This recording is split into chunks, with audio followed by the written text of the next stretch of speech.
दोस्तों, पिछली वीडियो में हमने ये जाना कि अप्रैल 2020 में क्रूड ऑयल नेगेटिव में कैसे चले गया। वो कमोडिटी जो इतनी इंपॉर्टेंट थी, वो नेगेटिव में ट्रेड हो गई।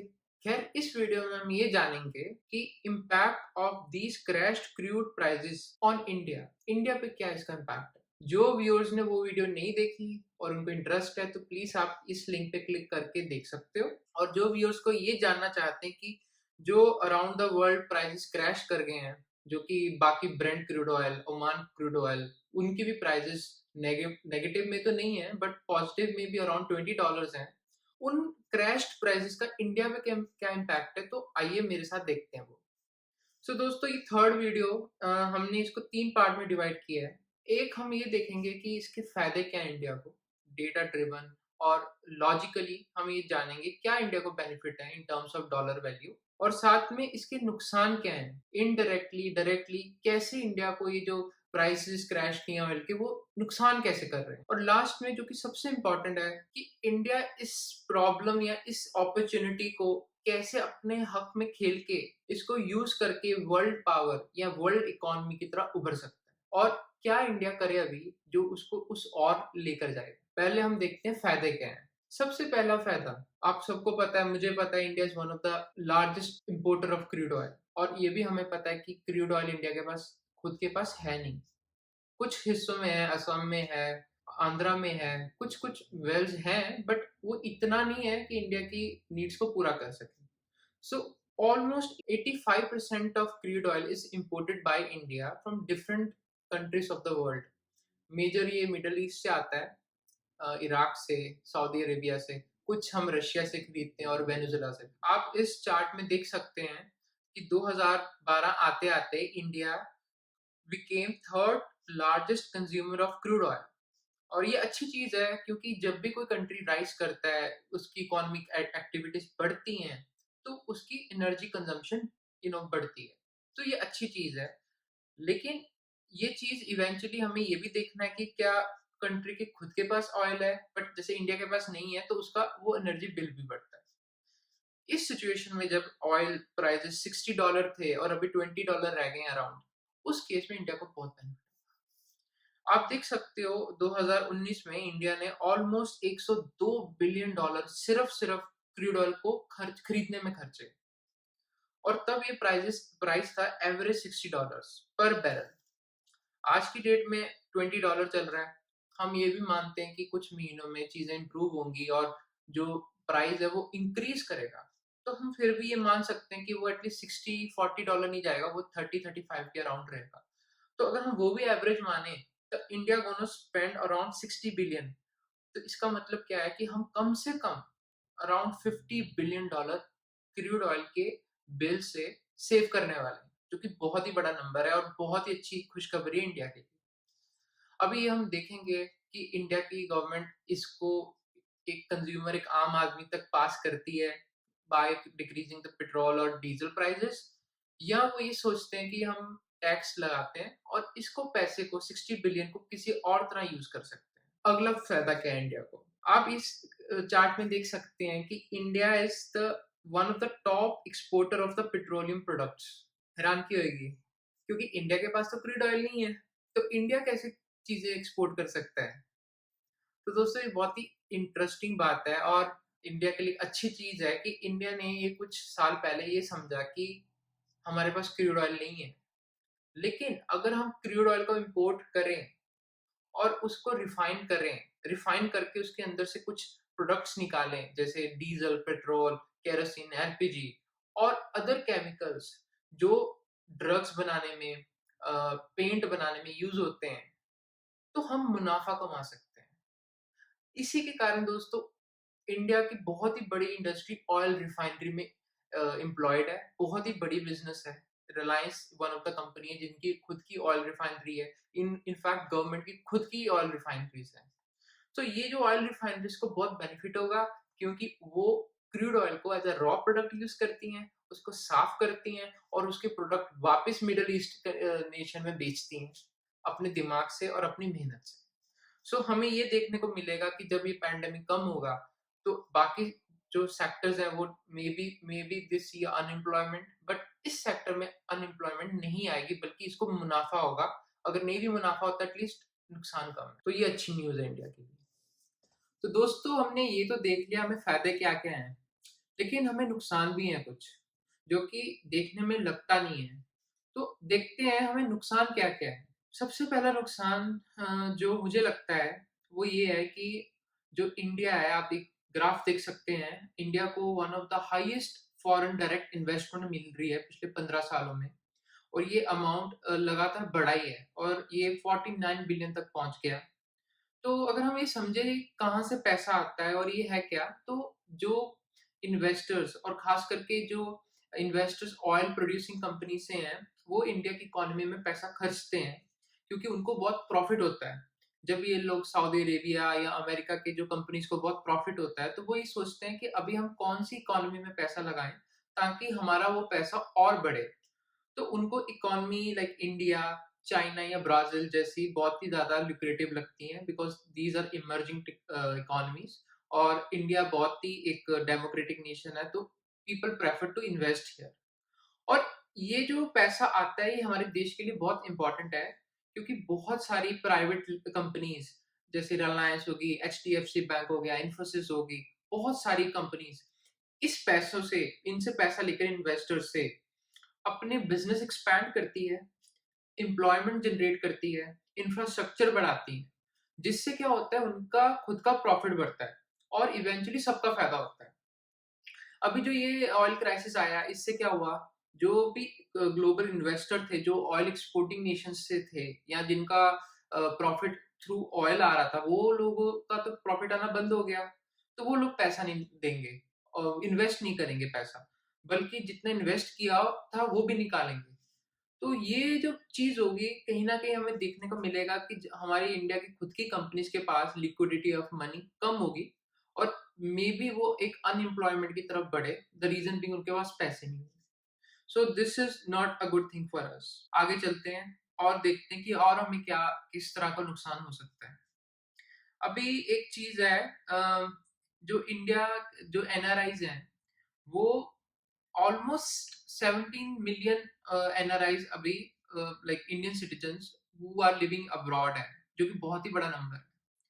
और उसके बाद भी जो नंबर है, ये मोस्टली उन कंट्रीज में रहता है जो ऑयल एक्सपोर्टर्स हैं, जैसे मिडल ईस्ट में और अमेरिका में। तो जो लोग इसमें एम्प्लॉयड थे, अभी वो लोगों के तो पैसे आने बंद हो गए। अगर आप ये नंबर देखिए, ये बहुत ही बड़े नंबर है। 2018 में इन सब लोगों ने ऑलमोस्ट $79 बिलियन डॉलर्स इंडिया को भेजा अपनी फैमिलीज़ को सपोर्ट करने के लिए, और 2019 में 83 बिलियन। मतलब India is among the top 3 country that receives the highest remittances in the world. तो इंडिया को ये पैसा बहुत मिलता है। तो जब ये वो लोग एनआरआईज़ बिकॉज़ ऑफ अनएम्प्लॉयमेंट पैसा नहीं भेज पाएँगे, तो वो पैसा इंडियन इकोनॉमी में नहीं आ पाएगा। वहाँ उनकी जो फैमिलीज़ यहाँ रहती हैं, कहीं न कहीं उनको फाइनेंशियल लॉस होगा, और जिन लोगों ने लोन लिया रहता है घर बनाने के लिए, या जो लोग अब्रॉड गए होते हैं लोन लेकर, उनको अपना लोन वापस चुकाने में दिक्कत आएगी। तो this is not good for us. Problem यहाँ तक ही नहीं रुकती।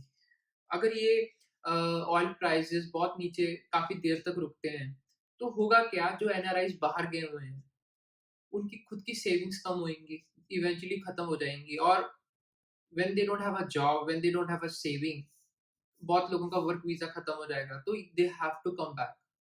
और जब वो वापस लोग आएँगे, तो 2 तरह की प्रॉब्लम्स आएँगी। एक तो जैसे हमने बोला, लोन उन लोगों ने लिया वो चुका नहीं पाएँगे, तो हमारे बैंक्स पर प्रेशर पड़ेगा, और वो लोग यहाँ के एम्प्लॉयमेंट की अपॉर्च्युनिटीज़ ढूँढेंगे, जो कि बहुत मुश्किल है, क्योंकि पहले ही हमारे देश में अभी एम्प्लॉयमेंट अपॉर्च्युनिटीज़ कम है। So these things are not good if this happens. और लास्ट चीज़ जो कॉन्स में मैं बोलूँगा, और मुझे पर्सनली बहुत ही लगता है इम्पोर्टेंट है, वो है एनवायरमेंटल कंसर्न्स। आप ये जो मैप देख रहे हो, ये नवंबर 2019 का है, और आप देख सकते हो इसमें आपको ग्रीन पैचेस ढूँढने पे मिलेंगे। और ग्रीन पैचेस का मतलब क्या है, कि जहाँ पे उस रीजन की हवा लेने लायक है, मतलब the air is good quality, you can breathe in. Apart from that, जितने भी आपको ऑरेंज, या डार्क पिंक कलर के दिख रहे हैं area, they are not good for your health. और जो पर्पल या डार्क में है वो एरिया में तो हैजर्ड्स है, मतलब आप अगर वहाँ हवा लोगे, उन एरिया में आपको एस्थमा जैसी प्रॉब्लम्स हो सकती हैं और चीजें हो सकती हैं। तो ये दोस्तों एयर पोल्यूशन बनता कहाँ से है? जब हम कोल, ऑयल ये सब as a energy resource use करते हैं, तो वहां से ये पोल्यूशन बनता है। और इसमें मेजर कंट्रीब्यूशन अब मैं बोलूंगा जो हमारे व्हीकल्स हैं उनका भी रहता है। तो ये जो जब पीरियड ऑयल के प्राइसेस कम गए, तो उससे हो सकता है हमारे बहुत ज्यादा डीजल या जो और पेट्रोलियम प्रोडक्ट्स हैं उसकी कंजम्पशन बढ़े हमारे देश में, जिससे ये पोल्यूशन और बढ़ेगा। तो ये चीज हमें हमारे लिए अच्छी नहीं है। तो हमने ये देख लिया इसके फायदे क्या हैं और इसके नुकसान क्या हैं। अब हम थोड़ी-सी एनालिसिस की बात करेंगे। हम थोड़ा-सा देखेंगे, समझेंगे कि प्रोस और कॉन्स के बीच में से इंडिया कैसे निकल सकता है और इस अपॉर्चुनिटी का फायदा ले सकता है। तो सबसे पहले तो हम ये बात करते हैं that India should try to build the strategic oil reserve to benefit more from the oil prices. ये स्ट्रेटेजिक ऑयल रिजर्व्स क्या हैं? ये आप ऐसा समझ लीजिए कि अगर आपको ये पता लग रहा है कि अभी राशन इस महीने बहुत सस्ता हो गया है और आपको ये भी एक अंदाजा है कि ये जो सस्ता है ये कुछ महीने ही है और उसके बाद महंगा हो जाएगा, तो आप क्या करोगे? आप ट्राई करोगे ज्यादा राशन खरीद के घर लेकर आने के लिए। लेकिन उसके लिए आपके पास एक स्टोर होना चाहिए घर में, जहाँ की आप जगह रख सको। तो ये एग्जैक्टली वही चीज है। हर एक कंट्री के पास अपना एक रिजर्व बनाती है, एक काइंड ऑफ अ वेल या कुआं या कुछ भी आप कह सकते हो, जहाँ पे वो बहुत ज्यादा क्वांटिटी में ऑयल को रिजर्व कर सकते हैं। और इसके बेनिफिट क्या होते हैं किसी भी कंट्री को, और खास करके जो ऑयल इंपोर्टिंग नेशन रहता है, एक तो उसको अगर कोई दूसरे देश उसको ऑयल देने से मना कर देते हैं, तो एटलीस्ट कुछ दिन उसका ऑयल के बिना उसको चल जाता है, बिकॉज़ उसके पास रिज़र्व में रहता है। दूसरा, अगर कोई नेचुरल कैलेमिटी आ जाती है, तो उसमें भी उसको बेनिफिट होता है। क्योंकि कभी-कभी क्या होता है कि जैसे कोई अर्थक्वेक आ गया, सुनामी आ गई, तो काफ़ी शिप टैंकर आ नहीं पाते, सेल नहीं कर पाते। और थर्ड जो इम्पोर्टेंट चीज़ है, अगर प्राइस ऑफ ऑयल फ्लक्चुएट कर रहा है, तो आपकी कंट्री उस टाइम पे खरीद सकती है जब कम में मिल रहा है, और जब हाई रेट है तो उस टाइम पे वो अपने रिजर्व्स में से शुरू कर सकती है। तो इंडिया को इसकी बहुत ज़रूरत है। उसका रीज़न क्या है कि इंडिया के पास सिर्फ़ इतना ही रिज़र्व है, जगह है कि वो अपना 10 दिनों का ऑयल जितना उसको चाहिए वो रिज़र्व कर सकता है, जो कि चाइना और यूएसए के मुताबिक बहुत ही कम है। हालाँकि यूएसए और चाइना दोनों के पास ऑयल है, यूएसए के पास तो बहुत ही ऑयल है। तो उसके मुताबिक इंडिया के पास ये जो एक अपॉर्च्युनिटी है कि जो पैसे वो बचा रहा है अभी, वो इन्वेस्ट करे ऐसे रिजर्व्स को बढ़ाने की। और Indian government already they have started, like आप देख सकते हो, they are upcoming crude oil storages जो कि अंडर कंस्ट्रक्शन है। तो गवर्नमेंट शुड एक्सपेडाइट दैट। तो इससे क्या बेनिफिट होगा कि जब ये ग्लोबल प्राइस बढ़ेगा आने वाले टाइम में, तो हम पहले ही इसको सस्ते प्राइस पे लेके इसको यूज कर सकते हैं। तो ये बहुत एक अच्छी चीज है, एक और अच्छी अपॉर्चुनिटी जो Indian government should do to take the benefit of the situation. दूसरा क्या कर सकते हैं जो कि मुझे लगता है लॉन्ग टर्म के लिए है।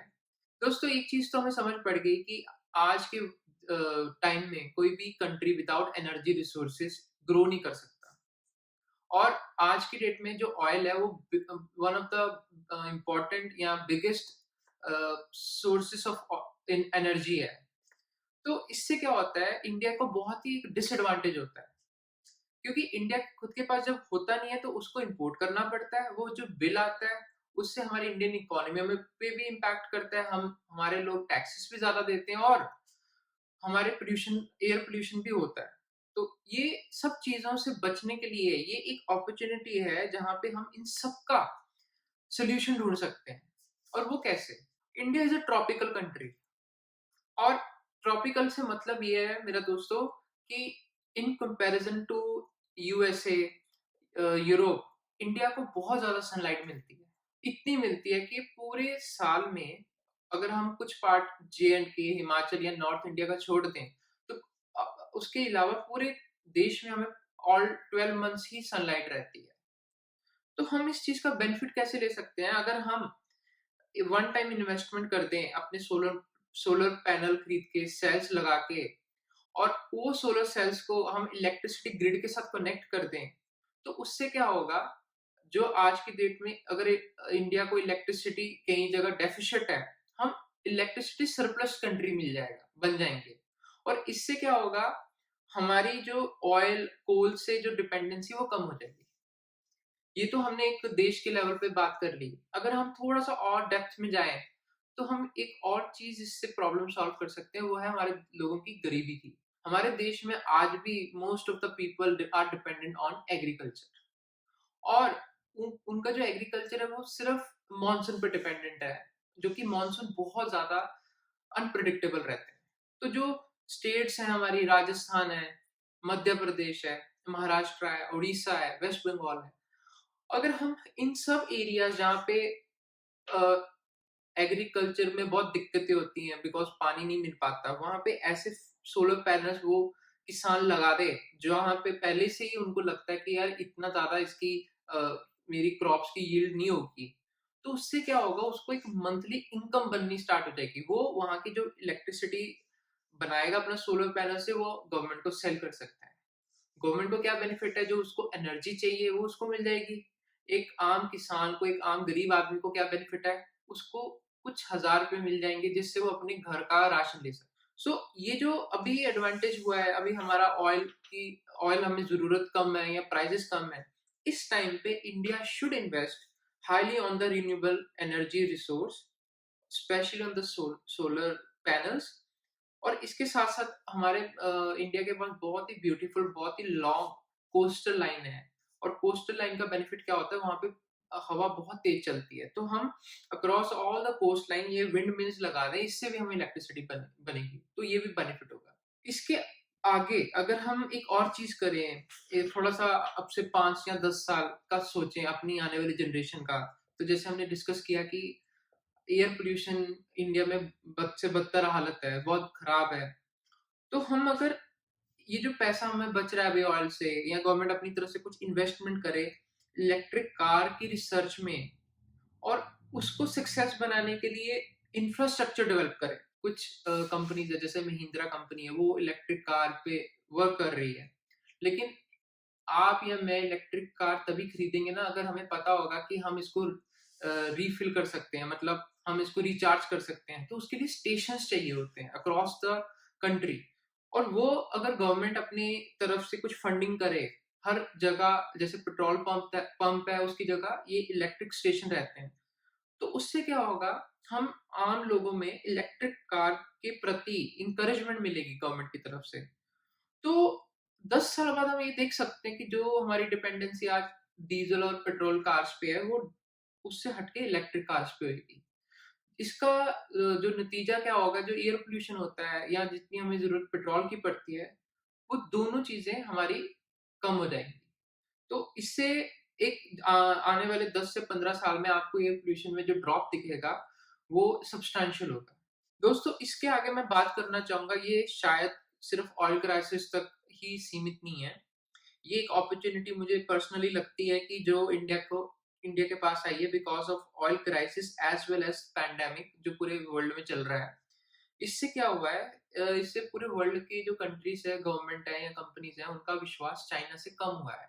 वो उसमें चाइना की गलती है या नहीं, ये एक बहुत ही बड़ा डिबेटेबल पॉलिटिकल टॉपिक है। लेकिन एक चीज़ ज़रूर है कि द वे चाइना वर्क्स वो ट्रांसपेरेंट नहीं है, और जो बाकी देशों के लोग हैं, वो अभी चाहते नहीं कि वो चीज़ें लें चाइना से। तो वहाँ की कंपनीज़ जो जो अमेरिका की कंपनीज़ थी, यूरोप की कंपनीज़ थी, वो जो जिनकी फैक्ट्रीज़ चाइना में थी, वो अभी सोच रहे हैं कि ऐसा ट्रेड एम्बार्गो लग सकता है चाइना पे, तो इससे अच्छा हम कोई और कंट्री में मूव कर जाएँ। तो वो कंट्रीज़ देखें कहाँ हम जाएँ। तो ये अपॉर्च्युनिटी है कि अगर हमारी गवर्नमेंट प्रोएक्टिव रहे, तो वो अपना इंफ्रास्ट्रक्चर, अपना जगह, लैंड उनको देने में अगर एनकरेज करे, तो ये बहुत बड़ी अपॉर्च्युनिटी है, क्योंकि जब कोई बहुत बड़ी कंपनीज़ हमारे देश में आएँगी, तो वो इंफ्रास्ट्रक्चर पे प्लस हमारे देश में एम्प्लॉयमेंट जनरेट करेंगी। तो उसके लिए हमारी गवर्नमेंट को जो रोड है, लैंड है, इसका अपने आप को इम्प्रूव करना पड़ेगा, बिकॉज़ अगर आप देखो तो India still at ranked at 44th out of 167 countries in logistics performance index in 2018।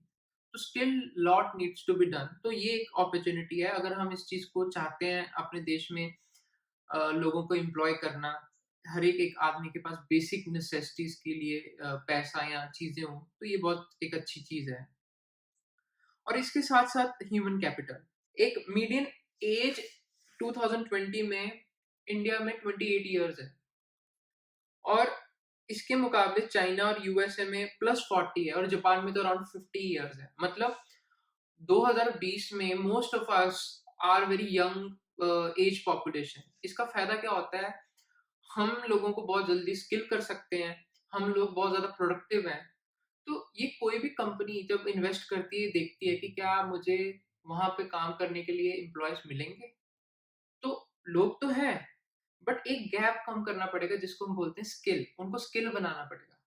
तो यहाँ पे आम लोग भी ये सोचें और साथ में गवर्नमेंट भी अगर इस पे स्पेंड करती है लोगों को स्किल बनाने में, तो हम ये जो एक यूनिक अपॉर्च्युनिटी हमारे सामने बनी है, तो हम उसका बेनिफिट ले सकते हैं। दोस्तों, ये हमारी क्रूड ऑयल की सीरीज का थर्ड और लास्ट वीडियो था। ये सीरीज में हमारा गोल ये था कि क्रूड ऑयल जैसे बहुत ही कॉम्प्लेक्स टॉपिक को बहुत ही सिंप्लीफाइड वे में आपको प्रेजेंट करें, ताकि आपको बहुत ही अच्छे तरीके से समझ जाए कि ये मार्केट चलता कैसे है। क्रूड ऑयल का जो आज के डेट में सिचुएशन है, उसका इंडिया पर क्या इम्पैक्ट है, उसके प्रोज कॉन्स और इंडिया को क्या करना चाहिए इस टाइम में। तो होप आपको ये वीडियो वैल्यूएबल लगा हो। अगर आपको वैल्यूएबल लगा तो प्लीज इसको लाइक करिए, इस चैनल को सब्सक्राइब करिए और अपने दोस्तों, अपनी फैमिली के साथ इस वीडियो को शेयर करिए। अगर आपके दिमाग में ऐसे कोई कॉम्प्लेक्स टॉपिक्स है जो आप समझना चाहते हो बट बहुत ही कॉम्प्लेक्स होने के कारण आपको नहीं समझ आते, तो हम उन टॉपिक्स के ऊपर रिसर्च करेंगे और आपको बहुत ही सिंप्लीफाइड वे में उन टॉपिक्स को समझाने की कोशिश करेंगे।